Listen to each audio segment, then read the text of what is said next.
여러분께 솔직한 질문 하나 드리겠습니다. 살면서 가장 후회되는 것이 무엇입니까? 잠깐 생각해 보십시오. 돈을 더 많이 벌지 못한 것일까요? 자식을 더 잘 키우지 못한 것일까요? 아니면 건강을 더 잘 챙기지 못한 것일까요? 그런데요, 오늘 제가 만나뵌 어르신들이 한결같이 하신 말씀이 있습니다. 그분들이 가장 후회하는 것은 돈도, 자식도, 건강도 아니었습니다. 서울대학교 노년한 연구팀이 70대 이상 노인 800명을 대상으로 조사한 결과도 똑같았습니다. 그것이 무엇일까요? 노년에 가장 후회하는 것은 1위가 하지 못한 말이었고, 2위가 가보지 못한 곳이었고, 3위가 화해하지 못한 관계였습니다. 돈이 아니었습니다. 명예가 아니었습니다. 전부 사람과 관계된 것들이었습니다. 그렇다면 후회 없이 사는 방법은 무엇일까요? 오늘 이 영상을 끝까지 보시면 그 해답을 아실 수 있습니다. 그리고 그 해답을 아시고 나면 오늘 이후로 여러분의 하루가 완전히 달라지실 겁니다. 법구경에 이런 말씀이 있습니다. 오늘 할 수 있는 일을 내일로 미루지 마라. 나중에 언젠가는 오지 않습니다. 우리가 대충 사는 오늘은 하늘나라에 먼저 가신 분들의 그토록 살고 싶었던 귀한 하루입니다. 그리고 달력에는 나중이라는 날이 없습니다. 오늘만 있습니다. 후회는 지나간 것을 바꾸려는 마음이에요. 그런데 지나간 것은 바꿀 수 없습니다. 바꿀 수 있는 것은 오늘뿐이에요. 오늘을 어떻게 사느냐가 내일의 후회를 만들기도 하고 없애기도 합니다.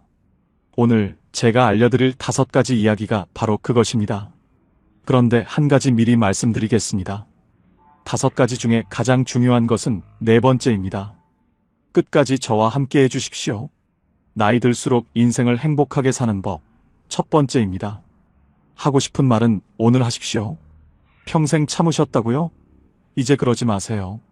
경남 거제에 사시는 74살 박말순 어르신 이야기입니다. 어르신은 평생 하고 싶은 말을 참으셨습니다. 가족한테도, 친구한테도, 이웃한테도요. 좋다는 말, 고맙다는 말, 보고 싶다는 말, 다 마음속에만 있었습니다. 말로 꺼내는 것이 쑥스러우셨거든요. 우리 세대가 다 그렇잖아요. 표현하는 것이 낯간지럽고 말로 하지 않아도 알겠지 하는 마음이요. 그런데 어르신에게 가장 친한 친구가 있으셨습니다. 40년을 함께한 친구였습니다. 동네에서 만나서 시집도 같이 가고 자식도 비슷한 때에 낳고 힘든 일이 있으면 서로 기대던 친구였습니다. 어르신이 그 친구한테 하고 싶었던 말이 있으셨습니다. 너 덕분에 내가 여기까지 살았어. 그 말이요. 근데 그 말이 늘 마음속에만 있었습니다. 다음에 만나면 해야지, 다음에 만나면 해야지 하시다가 그냥 지나갔습니다. 그러다 어느 날 아침이었습니다. 전화가 왔습니다. 그 친구가 새벽에 갑자기 쓰러지셨다는 겁니다. 어르신이 달려가셨습니다. 병원 응급실이었습니다. 친구는 의식이 없었습니다. 어르신이 친구 손을 잡으셨습니다. 친구 손이 차가웠습니다. 평생 그 손을 잡고 웃고 울었는데 그날 그 손이 차가웠습니다. 어르신이 그 손을 꼭 잡으시고 귀에 대고 말씀하셨습니다. 야, 너 덕분에 내가 여기까지 살았어. 고마워. 친구가 들으셨는지 모릅니다. 사흘 뒤에 친구는 세상을 떠나셨습니다. 어르신이 장례식장에서 친구 영정 앞에 앉으셨습니다. 국화꽃이 놓여 있었습니다. 영정 속 친구가 웃고 있었습니다. 어르신이 그 웃음을 바라보셨습니다. 하고 싶었던 말들이 그제야 올라왔습니다. 웃겼던 기억들, 같이 울었던 날들, 고마웠던 순간들. 40년이 한꺼번에 올라왔습니다. 근데 이제 들을 사람이 없었습니다. 어르신이 영정을 보시면서 혼자 말씀하셨습니다. 진작 말할 걸 그랬다. 그 말이 영정 앞에서 어르신을 오래 붙잡았습니다. 돌아오는 길 내내 그 말이 어르신 안에서 울렸습니다. 진작 말할 걸 그랬다. 심리학에서는 이것을 표현되지 못한 감정의 무게라고 합니다. 하고 싶었던 말을 하지 못했을 때 그 감정은 사라지지 않습니다. 오히려 마음속에 쌓이고 굳어집니다. 그리고 더 이상 전할 수 없게 됐을 때 그 무게가 가장 크게 느껴집니다. 어르신이 집에 오시는 길에 결심하셨습니다. 이제 하고 싶은 말은 오늘 하자. 더 이상 나중으로 미루지 말자. 그날 이후 어르신이 달라지셨습니다. 남은 친구들한테 전화를 하기 시작하셨습니다. 그냥요. 보고 싶어서요. 친구가 전화를 받고 깜짝 놀랐습니다. 무슨 일 있어? 어르신이 웃으셨습니다.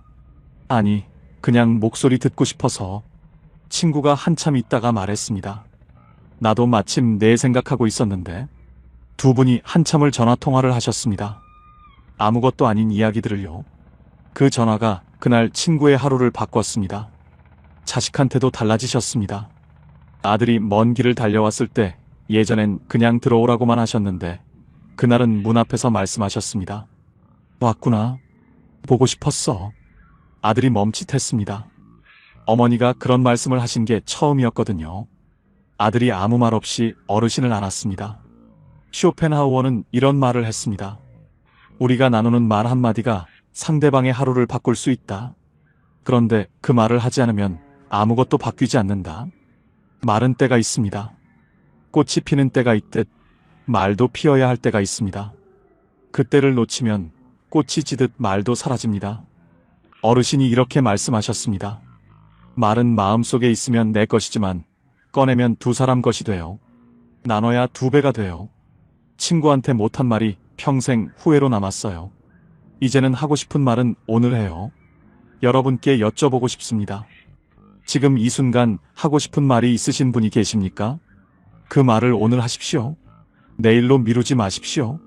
그렇다면 두 번째는 무엇일까요? 혹시 가보고 싶으셨던 곳이 있으십니까? 아직 나중으로 미루고 계신 곳이요. 나이 들수록 행복하게 사는 법. 두 번째입니다. 가보고 싶은 곳은 지금 가십시오. 충북 충주에 사시는 77살 김옥순 어르신 이야기입니다.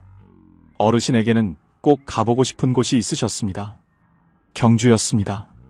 어릴 때 교과서에서 불국사 사진을 보고 언젠가는 꼭 가봐야지 했습니다. 결혼하고 나서도 그 마음이 있었습니다. 남편이랑 같이 가야지. 근데 자식들이 어리고 살림이 빠듯하고 몸이 좀 나아지면 하다가 세월이 흘렀습니다. 자식들이 다 크고 나서는 이번엔 남편이 편찮으셨습니다. 남편 몸이 좀 나아지면 가야지. 그러다 남편이 먼저 가셨습니다. 어르신이 남편 떠나보내시고 한동안 멍하게 지내셨습니다. 어느 날 장롱을 정리하시다가 오래된 수첩을 꺼내셨습니다. 거기에 가보고 싶은 곳들이 적혀 있었습니다. 경주 불국사, 전주 한옥마을, 강릉바다. 어르신이 그 수첩을 보시다가 눈물이 나셨습니다. 남편이랑 같이 가려고 적어놨던 것들이었거든요. 이제 혼자 가야 하는데 혼자 가는 게 무슨 의미가 있나 싶으셨습니다. 그냥 수첩을 덮으셨습니다. 그러다 딸이 놀러 왔습니다. 어르신이 그 수첩 이야기를 하셨더니 딸이 말했습니다. 엄마, 혼자 가면 어때요? 어르신이 말씀하셨습니다. 혼자 가는 게 무슨 재미야? 딸이 말했습니다. 가는 게 재미있는 거잖아요. 함께 가는 사람이 없으면 아버지 생각하면서 가면 되잖아요. 어르신이 그 말이 마음에 걸리셨습니다. 며칠을 생각하셨습니다. 그러다 어느 날 아침에 버스표를 예매하셨습니다. 경주 가는 버스요. 혼자요. 버스를 타시는데 손이 좀 떨리셨다고 합니다. 이 나이에 혼자 여행을 가다니 싶으셨습니다. 그래도 가셨습니다. 불국사 입구에 내리셨습니다. 돌계단을 올라가셨습니다. 천천히요. 다리가 좀 아프셨지만 올라가셨습니다. 그리고 불국사 앞에 서셨습니다. 어르신이 그 자리에서 한참 서 계셨습니다. 교과서에서 보던 그 건물이 눈앞에 있었습니다. 생각보다 컸습니다. 생각보다 아름다웠습니다. 어르신 눈에 눈물이 고였습니다. 남편 생각이 나셨습니다. 여보, 나왔어요. 당신과 같이 오려고 했는데 내가 혼자 왔어요. 혼자여도 용기 내서 당신이 옆에 있다 생각하고 왔어요. 어르신이 한참을 그 자리에 서 계셨습니다. 순간 남편이 그리워 뺨위로 흐르는 눈물을 주체할 수 없었습니다. 한평생 살아왔던 순간순간이 영화 필름처럼 스쳐 지나갔습니다. 그러다 살짝 미소 지으셨습니다. 왔구나. 드디어 왔구나. 그 한마디가 평생의 나중을 끝냈습니다. 어르신이 그날 불국사 경내를 천천히 걸으셨습니다. 아무도 기다리는 사람이 없었습니다. 빨리 가야 할 이유가 없었습니다. 돌 하나하나를 보시면서 걸으셨습니다. 처마 끝을 보시면서 걸으셨습니다. 그날 어르신이 사진을 찍으셨습니다. 혼자서요. 셀카를요. 평생 셀카를 찍어본 적이 없으셨는데 그날 찍으셨습니다. 집에 오셔서 딸한테 그 사진을 보내드렸습니다. 딸이 전화를 했습니다. 엄마 표정 좀 봐요. 너무 좋아 보여요. 어르신이 그 말을 들으시고 생각하셨습니다. 그렇구나. 나 좋아 보이는구나. 심리학자들은 이것을 이렇게 설명합니다. 미뤄온 것을 실제로 행동으로 옮기는 순간 뇌에서 도파민이 분비되면서 성취감과 함께 자기 효능감이 높아진다고요. 쉽게 말하면 이렇습니다. 나중에 하려고 했던 것을 오늘 하는 순간 뇌가 기뻐한다는 겁니다. 나중이라는 말은 사실 두려움의 다른 이름입니다. 혼자 가면 어쩌지, 나이 들어서 가면 이상하지 않을까. 그 두려움이 나중을 만드는 겁니다. 그런데 그 두려움을 넘어서는 순간 불국사 앞에 서게 됩니다. 어르신이 이렇게 말씀하셨습니다. 나중에는 없어요. 달력에 나중이라는 날은 없어요. 오늘만 있어요. 가고 싶으면 지금 가세요. 혼자 가도 돼요. 혼자 가는 것도 여행이에요. 여러분께 여쭤보고 싶습니다. 지금 이 순간 가보고 싶은 곳이 있으십니까? 그곳에 언제 가실 겁니까? 나중으로 미루고 계신 것은 아닙니까? 지금 가십시오. 세 번째로 넘어가겠습니다. 혹시 지금 마음속에 오래된 갈등이 있으십니까? 화해하지 못한 관계가 있으십니까? 나이 들수록 행복해지는 법 세 번째입니다. 용서는 상대방이 아니라 나를 위한 것입니다. 전남 광양에 사시는 76살 최수님 어르신 이야기입니다. 어르신에게는 오래된 가족 갈등이 있으셨습니다. 남매 간의 일이었습니다. 어릴 때부터 사이가 좋지 않으셨던 남매였는데 어른이 되고 나서 재산 문제로 크게 다퉜습니다. 그 뒤로 20년 동안 말을 안 하셨습니다. 명절에도 서로 시간을 달리해서 다녔습니다. 어르신은 그 동생을 생각하면 아직도 속이 끓으셨습니다. 억울하셨고 서운하셨고 분하셨습니다. 그 감정이 20년이 지났는데도 그대로였습니다. 어르신이 친구한테 그 이야기를 하면 친구가 말했습니다. 그냥 용서해. 나이 들어서까지 그러면 뭐가 좋아? 어르신이 말씀하셨습니다. 용서? 내가 왜 용서해? 내가 잘못한 게 없는데. 그 말이 맞았습니다. 어르신이 잘못한 것이 없었습니다. 그런데 그 억울함을 20년 동안 품고 사셨습니다.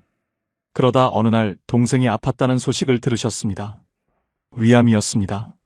수술을 했다는 말을 들으셨습니다. 어르신이 그날 밤 잠을 못 주무셨습니다. 어릴 적 동생이 귀여웠는데 왜 동생하고 이렇게 되었을까? 동생은 미운 사람인데 왜 잠이 안 오지? 어르신이 새벽에 누워서 생각하셨습니다. 동생이 위독해져서 죽으면 어떡하지? 그 생각이 드는 순간 어르신이 스스로 놀라셨습니다. 동생이 그냥 미운 줄 알았는데. 어르신이 며칠을 생각하셨습니다. 그러다 어느 날 차를 타셨습니다. 동생 집 쪽으로 가셨습니다. 집 앞에 도착하셨습니다. 차에서 내리셨습니다. 대문 앞에 서셨습니다. 초인종이 보였습니다. 손이 올라가지 않았습니다. 멍하니 서 계셨습니다. 5분이 지났습니다. 10분이 지났습니다. 20분이 지났습니다.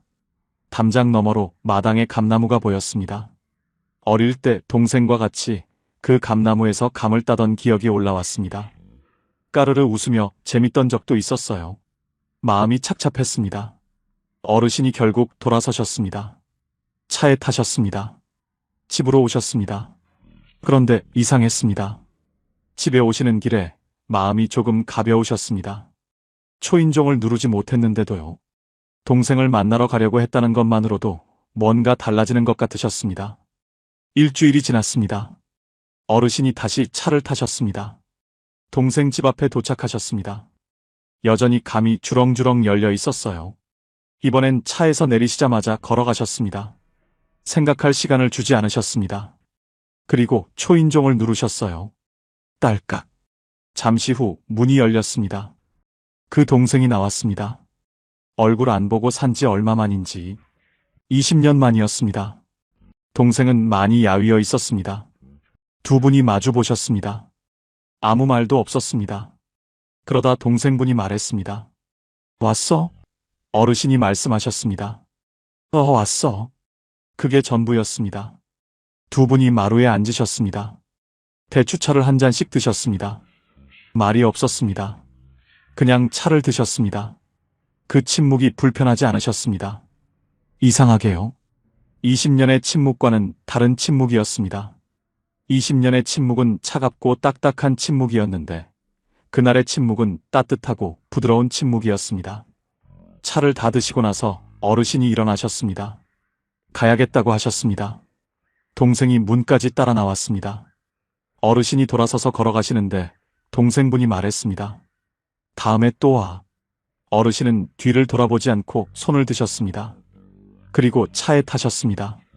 쇼펜하우어는 이런 말을 했습니다.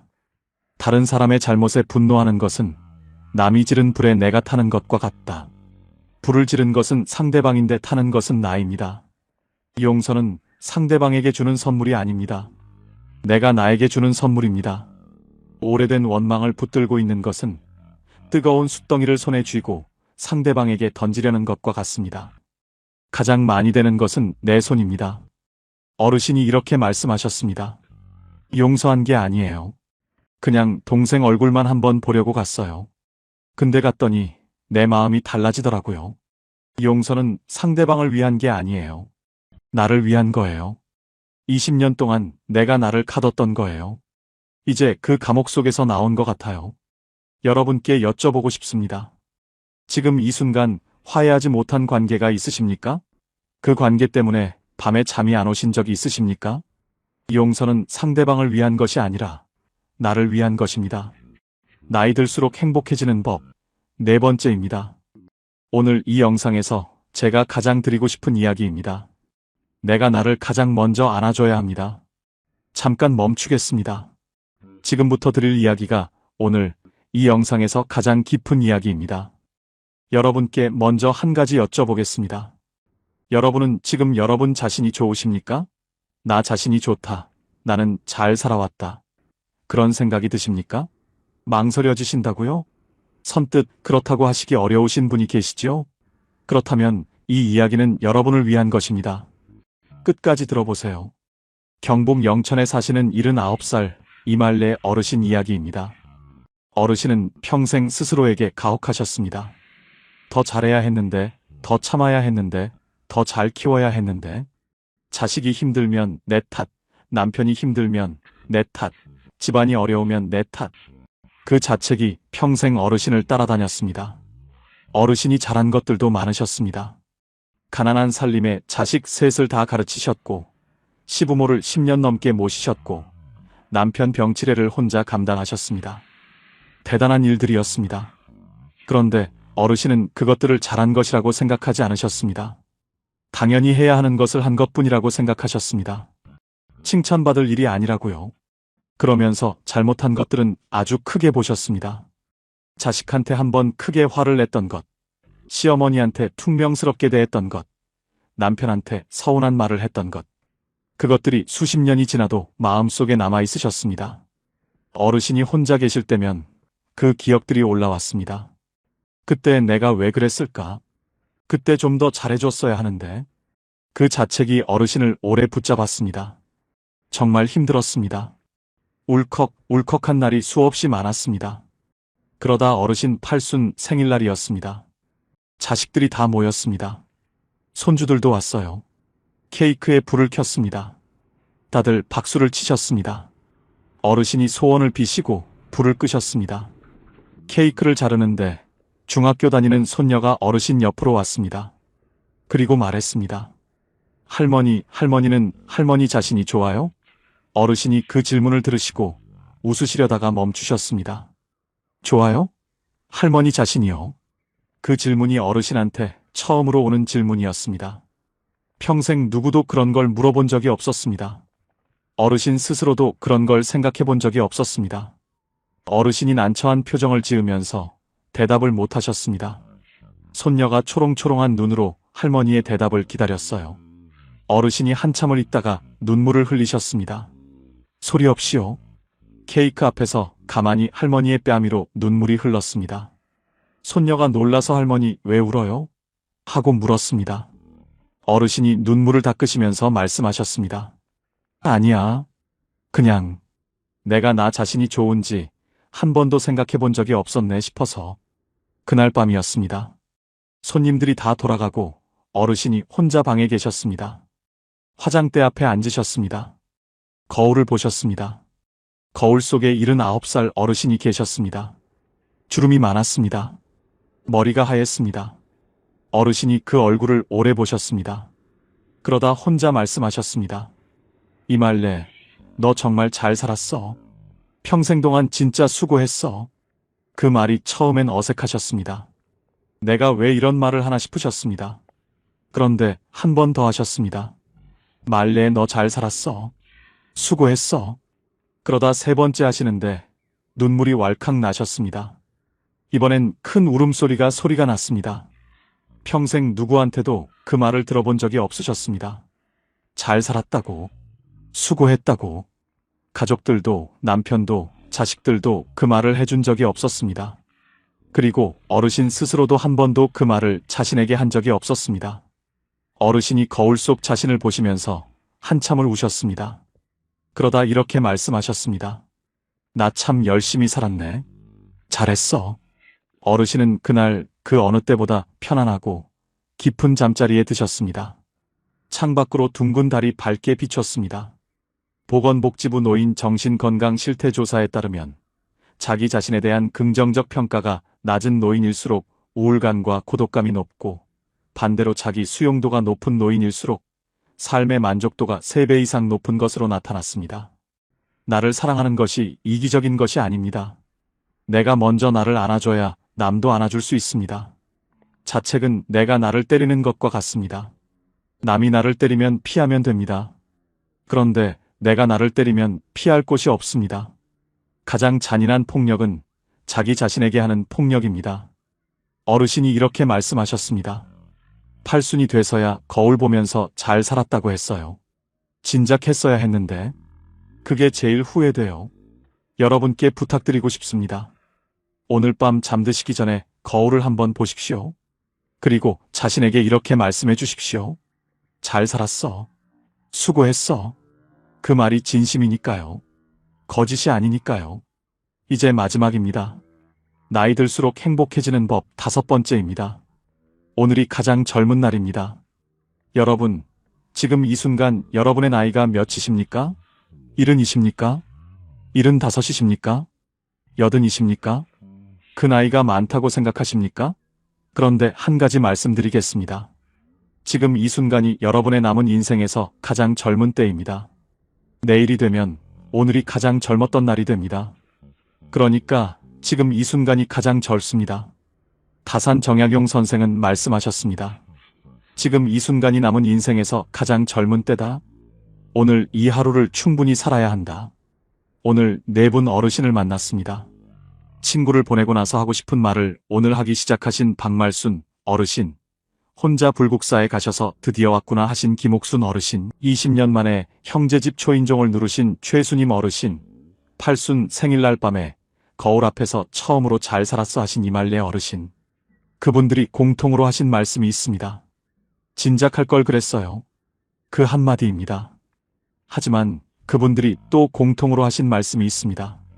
그래도 지금이라도 해서 다행이에요. 그 한마디입니다.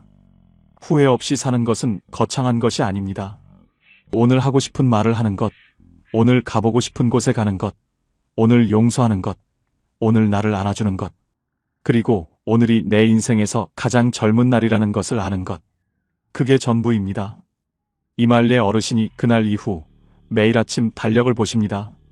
그리고 오늘 날짜 옆에 이렇게 쓰십니다. 오늘이 가장 젊은 날. 딱 6글자입니다.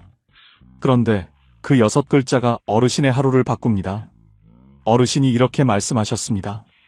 오늘 이 날짜를 쓰고 나면 이상하게 하루가 아깝지 않아요. 그냥 지나가면 안 될 것 같아요. 그래서 뭔가를 하게 돼요. 전화도 하고 어디도 가고 하고 싶은 말도 하고 그 6글자가 저를 움직이게 해요. 오늘 여러분도 달력을 꺼내십시오. 오늘 날짜 옆에 이렇게 쓰십시오. 오늘이 가장 젊은 날. 그리고 오늘 딱 한 가지만 하십시오. 하고 싶었던 말을 하는 것, 가보고 싶었던 곳에 가는 것, 오래된 관계에 먼저 손을 내미는 것, 아니면 거울 앞에서 잘 살았어 한마디 하는 것. 딱 하나만요. 그 하나가 오늘을 후회 없는 날로 만들어줍니다. 이제 마무리입니다. 오늘 5가지를 함께 들으셨습니다. 하고 싶은 말 오늘 하기, 가보고 싶은 곳 지금 가기, 용서는 나를 위해 하기, 내가 나를 먼저 안아주기, 그리고 오늘이 가장 젊은 날이라는 것 기억하기. 다 거창하지 않습니다. 돈이 드는 것도 없습니다. 여러분이 오늘부터 바로 시작하실 수 있는 것들입니다. 후회는 지나간 것에서 옵니다. 그런데 오늘을 잘 살면 내일의 후회가 줄어듭니다. 그리고 오늘을 잘 산 날들이 쌓이면 어느 날 이렇게 말씀하실 수 있습니다. 나는 후회 없이 살았다고요.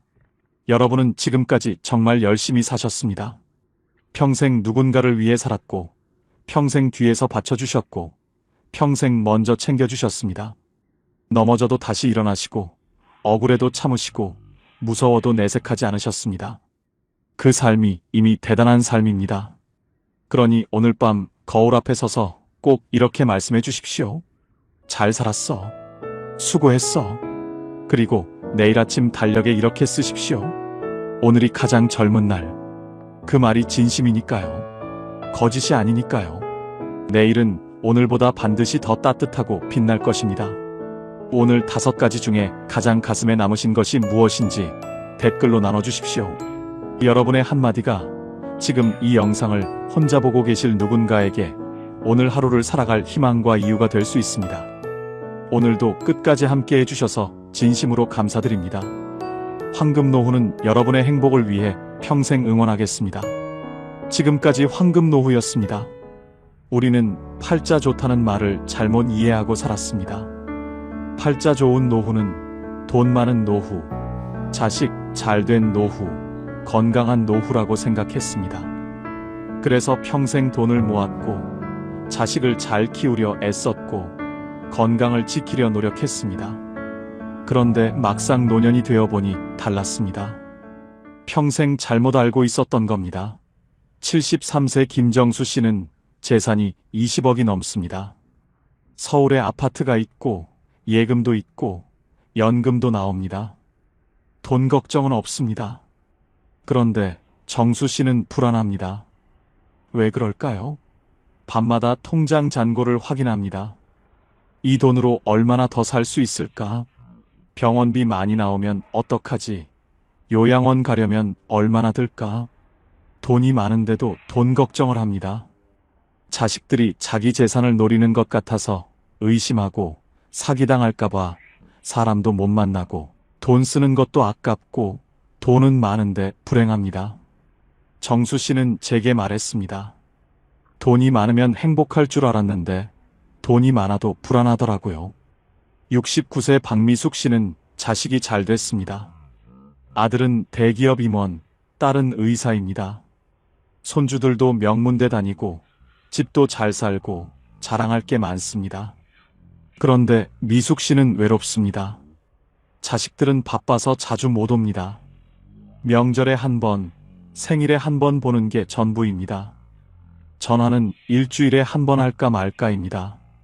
미숙 씨는 친구들 만나면 자식 자랑을 합니다. 우리 아들이 이번에 또 승진했어. 우리 딸이 병원에서 인정받는데. 자랑은 하는데 마음은 허전합니다. 집에 돌아오면 텅 빈 집이 너무 넓게 느껴집니다. 미숙 씨는 제게 말했습니다. 자식 잘 되면 행복할 줄 알았는데 자식이 잘 돼도 외롭더라고요. 우리가 생각한 팔자 좋은 노후는 이런 게 아니었습니다. 돈 많고 자식 잘 되고 건강하면 당연히 행복할 줄 알았습니다. 그런데 실제로는 그렇지 않았습니다. 돈 많아도 불안하고 자식 잘 돼도 외롭고 건강해도 무료합니다. 그렇다면 진짜 팔자 좋은 노후는 무엇일까요? 2025년 한국보건사회연구원이 발표한 노년 삶의 질 연구 결과를 보면 노후 만족도가 높은 사람들의 공통점은 소유가 아니라 상태였습니다. 무엇을 가졌느냐가 아니라 어떤 상태로 사느냐가 중요했습니다. 팔자 좋은 노후는 많이 가진 노후가 아니라 편안한 상태로 사는 노후였습니다. 그렇다면 그 편안한 상태는 무엇일까요? 노후에 진짜 팔자 좋은 사람에게는 공통점이 있습니다. 첫째, 남에게 기대지 않는 사람입니다. 자식에게 기대지 않고, 친구에게 기대지 않고, 국가에게 기대지 않습니다. 물론 도움을 받을 수는 있습니다. 하지만 도움이 없어도 살 수 있습니다. 자식이 찾아오면 반갑지만 안 와도 괜찮습니다. 친구가 연락하면 좋지만 안 해도 괜찮습니다. 연금이 나오면 고맙지만 적어도 살 수 있습니다. 이렇게 기대하지 않으니 실망도 없고 섭섭함도 없고 원망도 없습니다. 그래서 마음이 편합니다. 72세 이경자 씨는 혼자 삽니다. 자식은 외국에 있고 친구도 많지 않고 연금도 적습니다. 그런데 경자 씨는 편안합니다. 나는 나만 챙기면 되니까 편해요. 자식 눈치 안 봐도 되고 친구 눈치 안 봐도 되고 내 마음대로 살 수 있어요. 경자 씨는 아침에 일어나서 하고 싶은 것을 합니다. 산책 가고 싶으면 가고 집에 있고 싶으면 있고 밥 먹고 싶으면 먹고 안 먹고 싶으면 안 먹습니다. 누구 눈치 안 보고 삽니다. 그게 팔자 좋은 겁니다. 둘째, 혼자 있어도 무너지지 않는 사람입니다. 혼자 있으면 외롭지만 외로움이 무너뜨리지는 못합니다. 혼자 밥 먹어도 밥맛이 나고 혼자 TV 봐도 재미있고 혼자 산책해도 기분이 좋습니다. 물론 누군가와 함께하면 더 좋습니다. 하지만 혼자여도 괜찮습니다. 혼자를 견디는 게 아니라 혼자를 즐깁니다. 70세 최동수 씨는 혼자 사는데 외로워하지 않습니다. 나는 혼자 있는 게 편해요. 아침에 일어나서 커피 한 잔 마시고 신문 보고 산책 나가고 도서관 가서 책 읽고 집에 와서 음악 듣고 그렇게 하루를 보내요. 외롭다는 생각이 안 들어요. 동수 씨는 혼자 있는 시간을 즐깁니다. 누군가 필요해서 만나는 게 아니라 만나고 싶어서 만납니다. 그래서 관계가 가볍고 부담이 없고 편합니다. 그게 팔자 좋은 겁니다. 셋째, 하루를 스스로 채울 줄 아는 사람입니다. 아침에 일어나서 오늘 뭐 하지가 아니라 오늘 이거 해야지 하고 생각합니다. 거창한 계획이 아니라 작은 일상입니다. 산책 나가기, 책 읽기, 친구 만나기, 요리하기, 청소하기, 이런 작은 것들로 하루를 채웁니다. 누가 시키지 않아도 스스로 합니다. 누가 함께하지 않아도 혼자 합니다. 그렇게 하루를 채우다 보면 하루가 금방 지나갑니다. 저녁이 되면 오늘도 잘 보냈네 하고 만족합니다. 68세 윤정혜 씨는 매일 아침 계획을 세웁니다. 오늘은 산책 가고 도서관 가고 점심은 김치찌개 끓여 먹고 오후에는 드라마 보고 저녁에는 친구한테 전화하고 이렇게 하루를 계획합니다. 거창하지 않습니다. 그냥 일상입니다. 그런데 이렇게 계획하고 실천하다 보면 하루가 의미 있어집니다. 정혜 씨는 저녁에 일기를 씁니다. 오늘 산책하면서 꽃 봤다. 도서관에서 좋은 책 읽었다. 친구랑 통화했다 이렇게 적습니다. 작은 것들이지만 적고 보면 하루가 알찹니다. 그게 팔자 좋은 겁니다. 조선시대 실학자 정약용 선생은 유배지에서 18년을 보냈습니다. 가족과 떨어져 혼자 지냈습니다. 외롭고 힘들었을 겁니다. 그런데 정약용 선생은 무너지지 않았습니다. 매일 아침 일어나서 책을 읽고 글을 쓰고 제자를 가르치고 산책을 했습니다. 하루하루를 스스로 채웠습니다. 그렇게 18년을 보내고 나서 500권이 넘는 책을 남겼습니다. 정약용 선생은 이런 말씀을 하셨습니다. 하루를 헛되이 보내지 말라. 오늘을 사는 사람이 내일을 얻는다. 팔자는 타고나는 게 아니라 선택되는 겁니다. 매일 아침 일어나서 오늘을 어떻게 살지 선택하는 것, 그게 팔자를 만듭니다. 그렇다면 구체적으로 노후에 팔자 좋은 사람의 조건은 무엇일까요? 화려하지 않지만 살아보면 가장 중요한 기준들이 있습니다. 첫째, 내 집이 있습니다. 크지 않아도 됩니다. 허름해도 됩니다. 하지만 내 집입니다. 누구 눈치 안 보고 살 수 있는 공간입니다. 아침에 일어나서 거실에 나가도 되고, 안 나가도 됩니다. 밥을 먹어도 되고, 안 먹어도 됩니다.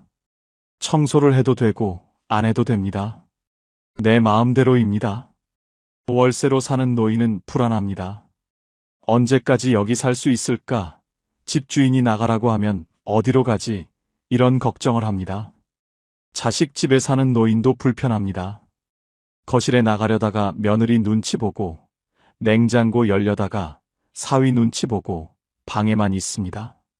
하지만 내 집이 있으면 자유롭습니다. 그게 팔자 좋은 겁니다. 둘째, 빚이 없습니다. 돈이 많지 않아도 됩니다. 하지만 빚은 없습니다. 갚아야 할 돈이 없으니 마음이 편합니다. 매달 이자 걱정 안 해도 되고, 독촉 전화 받을 일도 없고, 밤에 편하게 잠을 잡니다. 빚이 있는 노인은 잠을 못 잡니다. 밤마다 계산기를 두드립니다. 이자가 얼마지? 원금은 언제 갚지? 죽기 전에 갚을 수 있을까? 걱정이 끝이 없습니다. 하지만 빚이 없으면 편합니다. 적게 살아도 내 것이니까 편합니다. 그게 팔자 좋은 겁니다. 셋째, 고정 수입이 있습니다. 크지 않아도 됩니다. 하지만 매달 일정하게 들어옵니다. 연금이든 임대 수입이든 이자 수입이든 뭐든 매달 들어오는 돈이 있습니다. 이 돈으로 관리비 내고 밥 사 먹고 병원 가고 그렇게 살 수 있습니다. 고정 수입이 없는 노인은 불안합니다. 이번 달은 어떻게 살지? 다음 달은 어떻게 하지? 걱정이 끝이 없습니다. 하지만 고정 수입이 있으면 편합니다. 적어도 계획을 세울 수 있습니다. 그게 팔자 좋은 겁니다. 넷째, 몸이 아직 내 말을 듣습니다. 건강하지 않아도 됩니다. 여기저기 아픈 데가 있어도 됩니다. 하지만 내가 움직이고 싶으면 움직일 수 있습니다. 화장실 혼자 갈 수 있고, 밥 혼자 먹을 수 있고, 옷 혼자 입을 수 있습니다. 완전히 건강하지 않아도 기본적인 것은 혼자 할 수 있습니다. 누워있는 노인은 불행합니다. 화장실 가려면 누군가 도와줘야 하고, 밥 먹으려면 떠먹여줘야 하고, 옷 입으려면 입혀줘야 합니다. 자존심이 상합니다. 하지만 혼자 움직일 수 있으면 자유롭습니다. 그게 팔자 좋은 겁니다. 다섯째, 교통이 편합니다. 집 근처에 버스 정류장이 있고, 지하철역이 있고, 마트가 있고, 병원이 있습니다. 걸어서 갈 수 있는 거리에 다 있습니다. 외진 곳에 사는 노인은 불편합니다. 장 보러 가려면 택시 타야 하고, 병원 가려면 자식 차 얻어 타야 하고, 나갈 때마다 눈치 봅니다. 하지만 교통이 편하면 자유롭습니다. 버스 타고 어디든 갈 수 있습니다. 그게 팔자 좋은 겁니다. 여섯째, 혼자 밥을 먹을 수 있습니다. 누군가 차려주지 않아도 됩니다. 혼자 라면 끓여 먹고, 밥 해 먹고, 김치 꺼내 먹습니다. 맛있지 않아도 됩니다. 거창하지 않아도 됩니다. 하지만 혼자 해 먹을 수 있습니다. 혼자 못 해 먹는 노인은 의존적입니다. 누군가 해줘야 밥을 먹습니다. 자식이 안 오면 굶고 도우미가 안 오면 굶습니다. 하지만 혼자 해 먹을 수 있으면 자유롭습니다. 그게 팔자 좋은 겁니다. 일곱째, 내일 할 일이 있습니다. 거창한 일이 아닙니다. 내일 도서관 가야지, 내일 친구 만나야지, 내일 청소해야지, 이런 작은 일입니다. 하지만 내일 할 일이 있으니 내일이 기다려집니다. 할 일 없는 노인은 무료합니다. 내일도 그냥 집에 있겠지. 내일도 TV만 보겠지. 내일이 안 기다려집니다. 하지만 할 일이 있으면 내일이 기다려집니다. 그게 팔자 좋은 겁니다. 여덟째, 통장에 비상금이 있습니다. 많지 않아도 됩니다. 1,000만 원 정도면 됩니다. 갑자기 돈 쓸 일이 생겨도 당황하지 않습니다.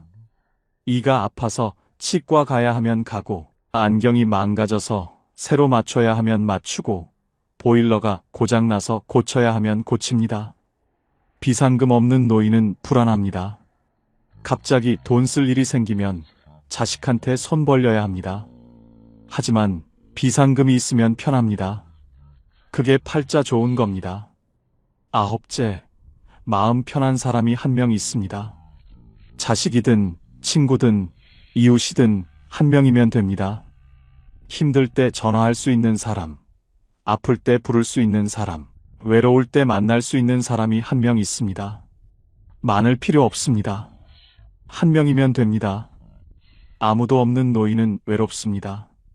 힘들어도 혼자 견디고, 아파도 혼자 버티고, 외로워도 혼자 있습니다. 하지만 한 명이라도 있으면 든든합니다. 그게 팔자 좋은 겁니다. 열째, 하루를 후회 없이 마칩니다. 저녁에 잠자리에 들 때 오늘 잘 보냈네 하고 생각합니다. 후회가 없습니다. 오늘 그 사람한테 그렇게 말할 걸, 오늘 그거 할 걸, 이런 후회가 없습니다. 오늘 할 일을 했고, 오늘 만날 사람을 만났고, 오늘 하루를 살았습니다. 그래서 편하게 잠듭니다. 후회 많은 노인은 잠을 못 잡니다. 밤마다 후회합니다. 하지만 후회 없이 사는 노인은 편하게 잠듭니다. 그게 팔자 좋은 겁니다. 이 10가지가 노후의 팔자 좋은 사람의 현실적 조건입니다. 화려하지 않습니다. 거창하지 않습니다. 하지만 살아보니 가장 중요한 것들입니다. 이 중에서 5가지만 있어도 노후는 편안합니다. 10가지 다 있으면 노후는 축복입니다. 인생은 버텨낸 사람이 아니라 자기 하루를 지킨 사람이 이깁니다. 버티는 건 괴롭습니다. 이를 악물고 버티고, 참고 버티고, 견디고 버팁니다. 하지만 자기 하루를 지키는 건 편합니다.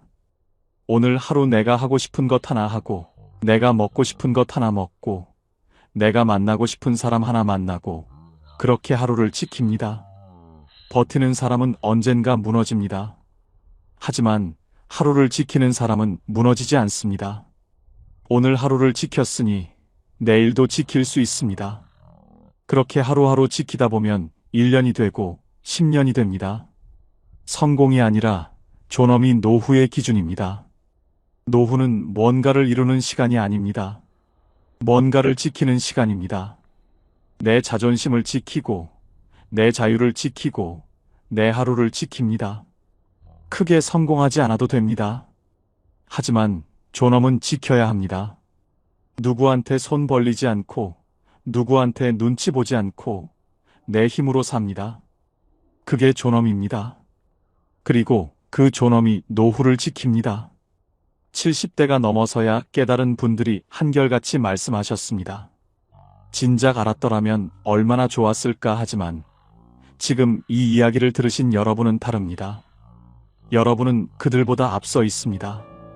노후에 가장 팔자 좋은 사람은 대단한 사람이 아니라 오늘 하루를 스스로 책임질 수 있는 사람입니다. 아침에 눈 뜨고 밥 먹고 산책 나가고 사람 만나고 책 읽고 저녁에 편하게 잠드는 사람입니다. 거창하지 않습니다.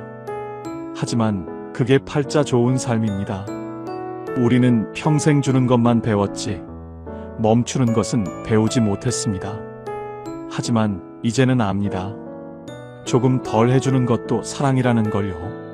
이제는 조금 짐을 내려놓아도 됩니다. 이제는 나를 위해 살아도 됩니다. 평범하지만 소소하고 행복한 여러분의 인생을 즐기세요.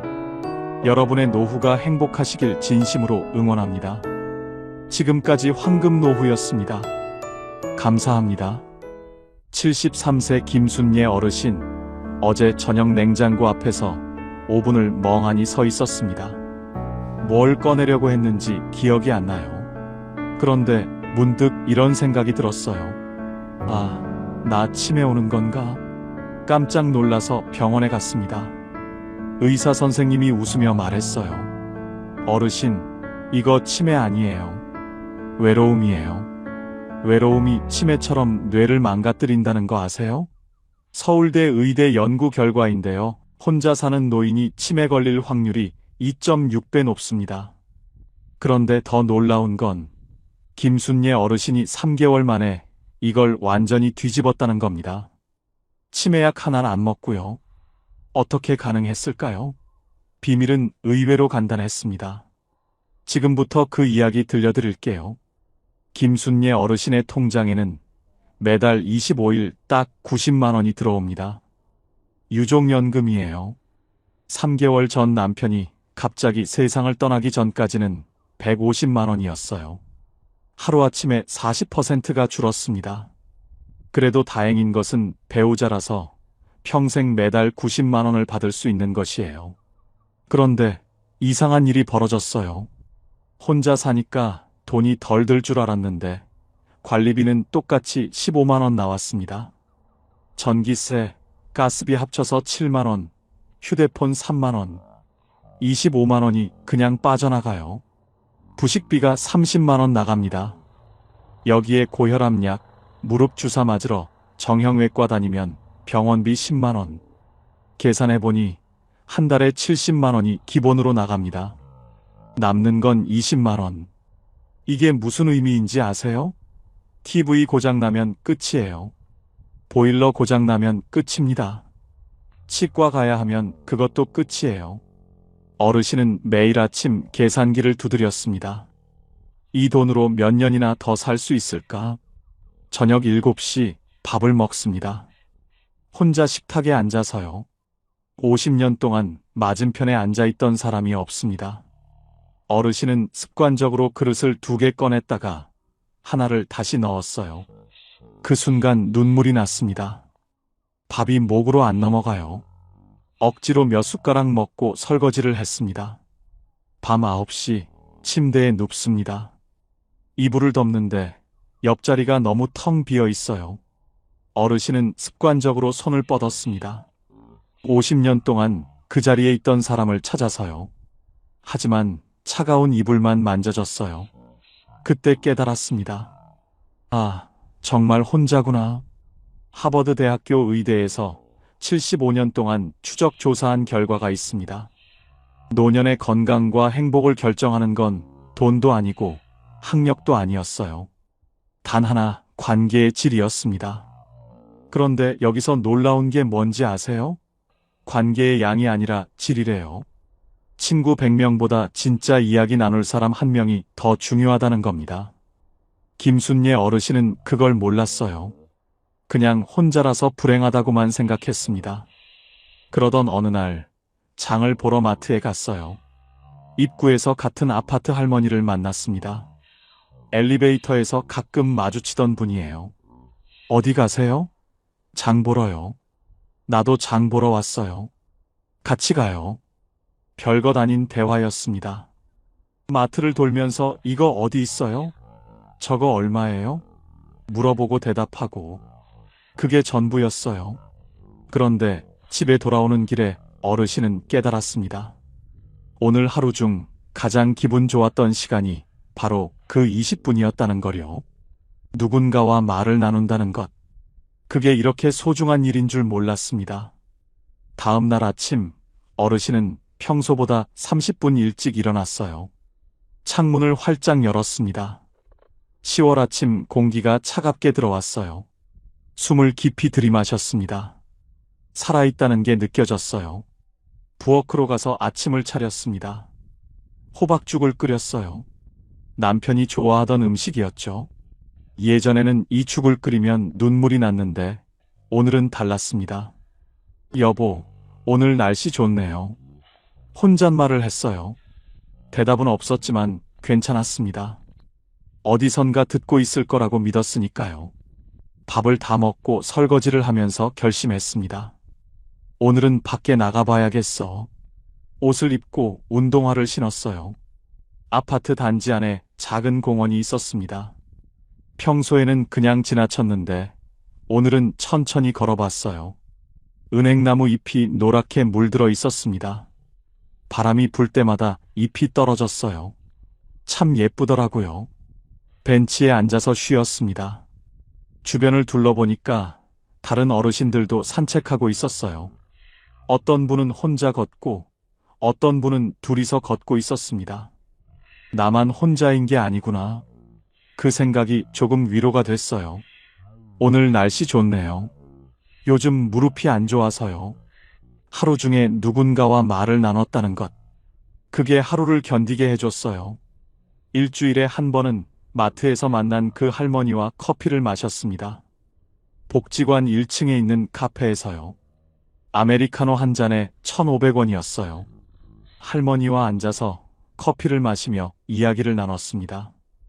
요즘 어떻게 지내세요? 자식들은 연락해요? 건강은 괜찮으세요? 별거 아닌 이야기들이었어요. 하지만 그게 좋았습니다. 그러던 어느 날 할머니가 물었어요. 복지관 프로그램 해보셨어요? 아니요, 그런 게 있어요? 체조교실 있어요. 나 거기 다녀요. 같이 가볼래요? 어르신은 잠시 망설였습니다. 낯선 사람들 만나는 게 부담스러웠어요. 하지만 할머니가 권하니까 거절하기 어려웠습니다. 한번 가볼게요. 다음 주 화요일 할머니와 함께 복지관에 갔어요. 3층 강당에 어르신들이 모여 있었습니다. 한 20명 정도 됐어요. 다들 여자 어르신들이었습니다. 선생님이 앞에서 음악을 틀고 체조를 가르쳤어요. 팔을 위로, 옆으로, 아래로. 간단한 동작들이었습니다. 처음에는 어색했어요.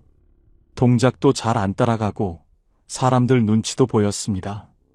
체조가 끝나고 다들 물 마시며 쉬었습니다. 옆에 있던 할머니가 말을 걸었어요. 오늘 처음 오셨어요? 네. 나도 처음 왔을 때 어색했어요. 근데 몇 번 오면 괜찮아요. 그 할머니도 혼자 살고 있었습니다.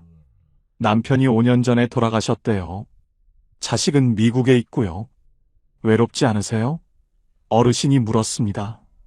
할머니는 웃으며 대답했어요. 외롭죠. 근데 여기 오면 좀 나아요. 사람들 만나니까. 어르신은 고개를 끄덕였어요. 그날 이후 일주일에 2번, 화요일과 목요일에 복지관에 갔습니다. 체조하고 사람들과 이야기 나누고 집에 돌아왔어요. 그게 일상이 됐습니다. 그러면서 조금씩 친해지는 어르신들이 생겼어요. 김할머니, 박할머니, 이할머니. 다들 혼자 살고 있었습니다. 다들 비슷한 사연이 있었어요. 남편을 먼저 보낸 사람, 자식이 멀리 사는 사람, 몸이 아픈 사람. 그런데 신기한 게 뭔지 아세요? 다들 밝았어요. 웃었습니다. 농담도 하고 수다도 떨었어요. 힘든 건 다 똑같은데 어떻게 저렇게 웃을 수 있을까? 어르신은 궁금했습니다. 어느 날 김할머니에게 물었어요. 할머니는 어떻게 그렇게 밝으세요? 김할머니는 잠시 생각하더니 말했습니다. 밝은 게 아니라 밝은 척하는 거예요. 집에 가면 나도 외로워요. 근데 여기서까지 우울하면 안 되잖아요. 그래서 웃는 거예요. 그 말이 어르신의 가슴에 와닿았습니다. 밝은 척하는 것도 용기구나. 그날 밤 어르신은 거울을 봤어요. 며칠 만에 보는 거울이었습니다. 거울 속 얼굴이 낯설었어요. 주름이 깊었고 머리가 휘었고 눈가가 처져 있었습니다. 이게 나구나. 슬펐어요. 늙었다는 게 실감났습니다. 하지만 동시에 이런 생각도 들었어요. 그래도 살아있구나. 거울 속 자신에게 말했습니다. 술래야 힘들지? 외롭지? 그래도 잘하고 있어. 눈물이 났어요. 혼자 울었습니다. 한참을 울고 나니까 조금 후련했어요. 그날 밤 어르신은 결심했습니다. 남편 방을 정리하기로요. 3개월 동안 손도 못 댔던 방이었어요. 문을 열 때마다 가슴이 아팠습니다. 하지만 이제는 해야 할 것 같았어요. 다음 날 아침 천천히 문을 열었습니다. 남편 냄새가 났어요. 옷장을 열었습니다. 남편이 입던 옷들이 걸려 있었어요. 하나하나 꺼냈습니다. 셔츠, 바지, 재킷, 스웨터. 손으로 만지며 기억했어요. 이 옷 입고 손주 돌잔치 갔었지.